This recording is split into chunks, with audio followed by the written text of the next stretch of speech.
Hello everyone, welcome to Techavro. Today in this video, I'm gonna show you how to hide lock screen notification in your Android phone.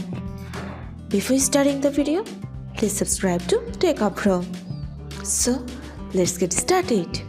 For this, you have to open your settings.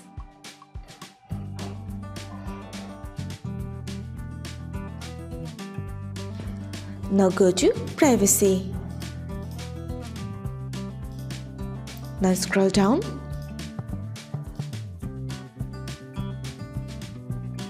Here you can see notifications on lock screen. Press on this. If you want to hide your lock screen notification, you just have to press on this. Don't show notifications at all in this option. That's it. So this is how to hide lock screen notification in your Android phone. So guys, that's it. You can do this. I think this video is very helpful to you. If it was, then give a thumbs up and hit the subscribe button. And thanks for watching.